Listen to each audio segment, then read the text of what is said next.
Hello dear students, welcome to Devika's Commerce and Management Academy. Auditing we are going in depth. Are you following all the sequence, all the lectures?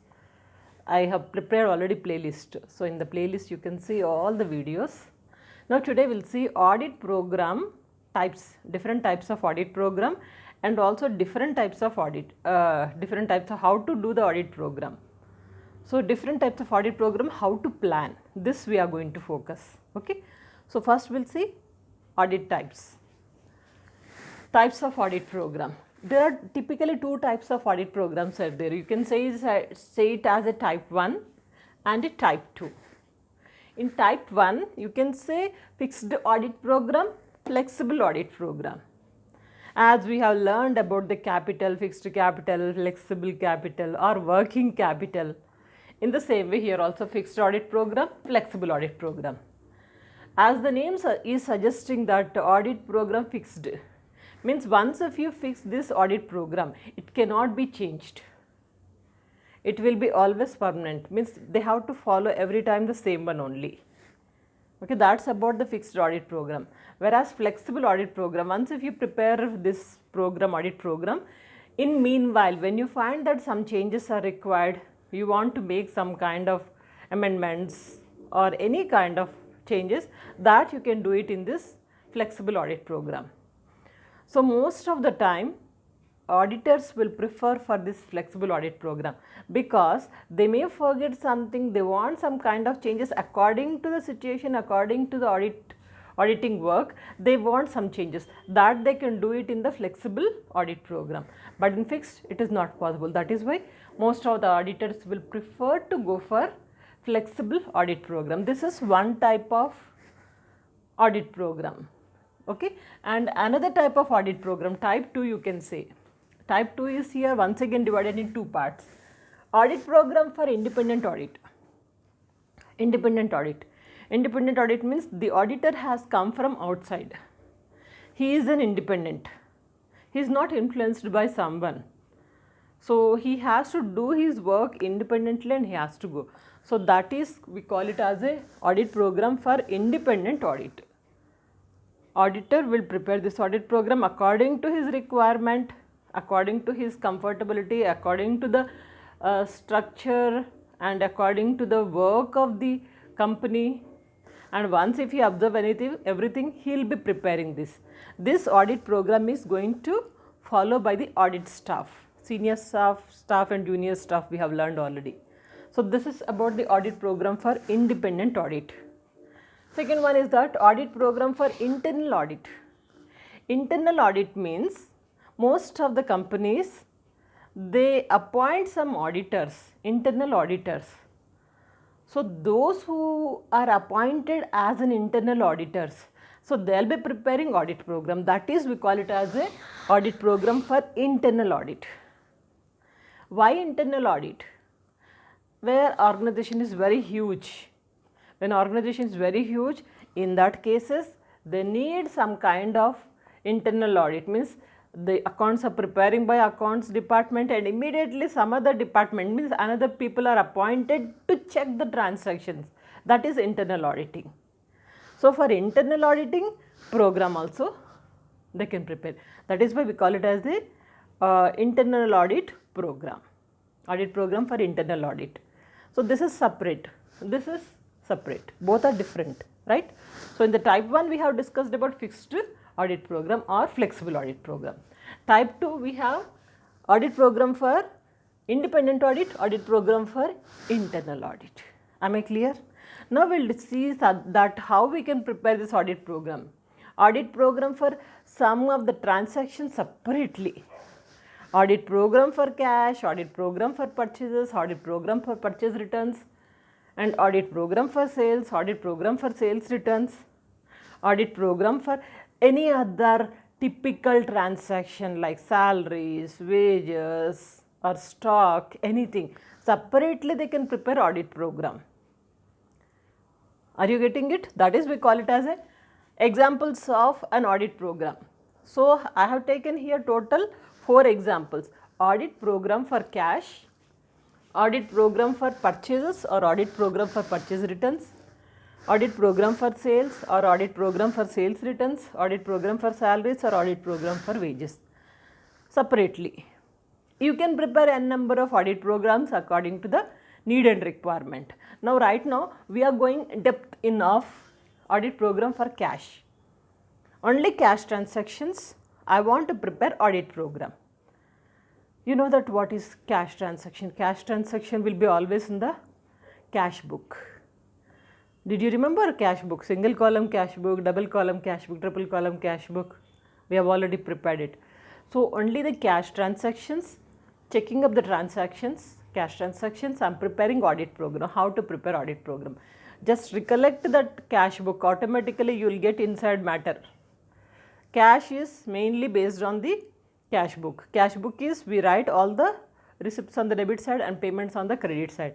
What kind of receipts you will have, what kind of payments you will have, cash based transaction, just close your eyes and then recollect it where it can be possible, then automatically you get this matter. Example, so when I am preparing this cash book audit program, so I must focus on all these transactions. What are those? The first thing is that account for numerical sequence of cash receipts and payments. Accounts for numerical sequence of cash receipts and payment. How many cash I have received per month? How many cash payments are there per month? That is also. So focusing, that is sequence wise. Monthly means in a month generally 30 or 31 days will be there. So every day how much received, how much paid. That cash book observation. That sequence wise you have to focus on the cash receipts and payment. That is nothing but available in the cash book. And another one is that posting of cash book. Posting of all the transactions in cash book. Debit side receipts, credit side payments. Okay. So how much we received, how much we paid. Every transaction has to support with the evidence, voucher. I have paid something, means to whom you paid, how much you paid, why do you paid. So where is the proof for that, where is the evidence for that. Received something, how do you receive it, proof. Like this posting of cash book, simply we are not going to check, we are going to check everything with the ledgers, supporting evidence. Okay. In the same way, rough book and petty cash book, if any, if you have any rough book or petty cash book, that also you have to observe. There you might be writing some transactions, so which are missing in the cash book, right. So rough book means roughly we are writing transactions. Petty cash, you know, we have learned petty cash book also, petty transactions. So that also you are checking it with the evidence. So this you are planning. In the same way, cash receivables.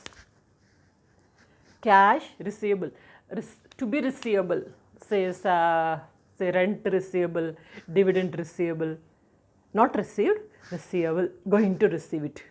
So what kind of cash transactions are which are going to receive? So focus on that also, right? And in the same way, checks received, you got checks. So regarding the checks also focus. Checks received, say 20 checks I received. Did I encash it properly or not? Okay. Sometimes we have encashed, but it is not entered in the cash book, or sometimes it is not sent to the bank. So there is no entry in the passbook, but there is an entry in the cash book. Are you recollecting something when I am speaking this? Yes, that is BRS, Bank Reconciliation Statement. So related to this, how much cash receivable, how many checks we have received, and how many checks sent for payment, okay. And vouchers of cash transactions. Every cash transaction, as I told you in the beginning itself only, we need to check the vouchers. With vouchers only we can see the cash transactions, right. So that is the proof, evidence. In the same way, BRS checking. BRS means, you know, that bank reconciliation statement. If you have prepared bank reconciliation statement, check it out. So how much we received, how much, where we have entered, where we have not entered, everything we can check it in the BRS. So while preparing for this audit program for cash, you need to focus even on the BRS, which is ultimately connected with the cash book. Okay.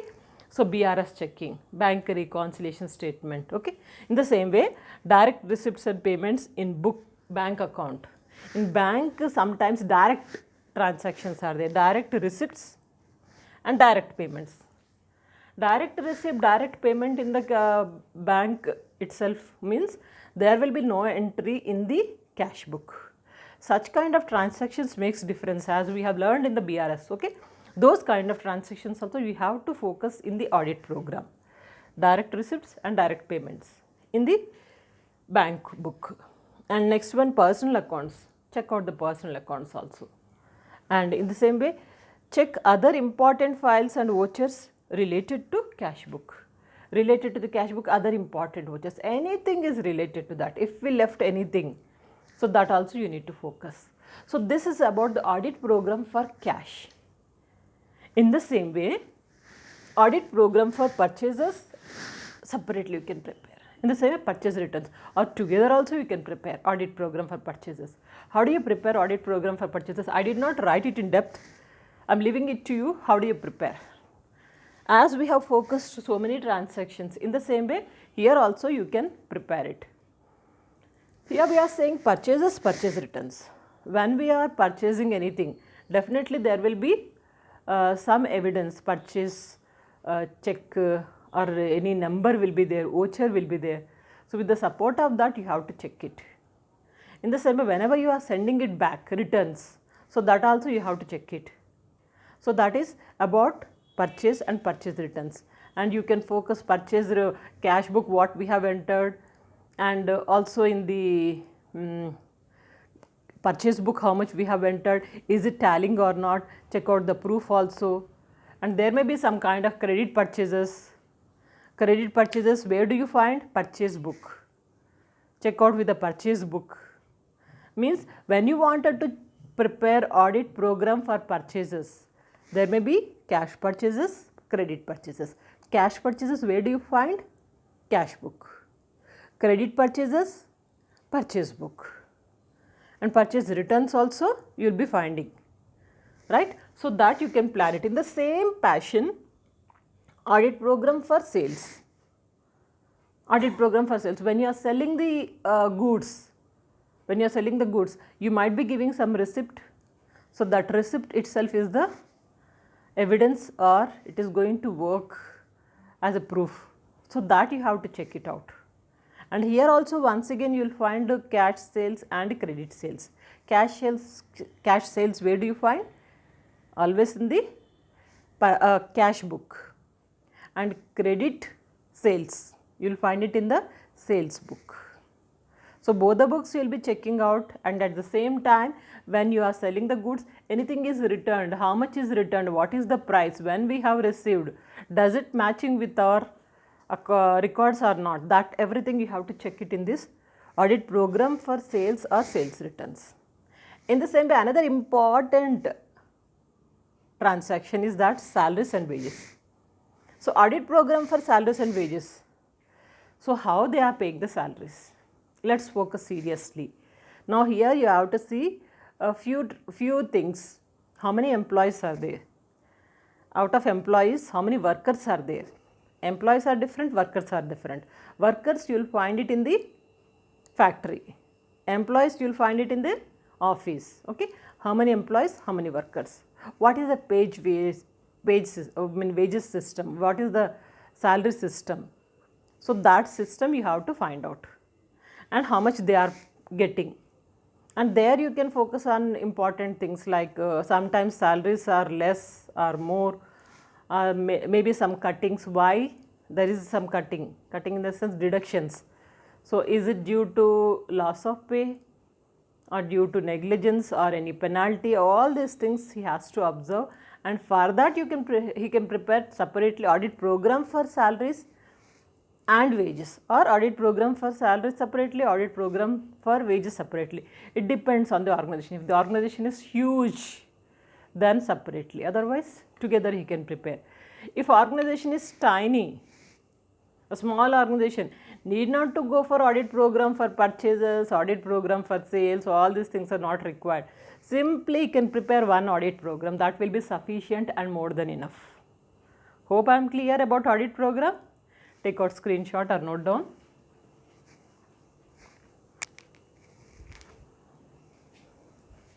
In the coming class, we'll see more, we'll focus more on the auditing subject.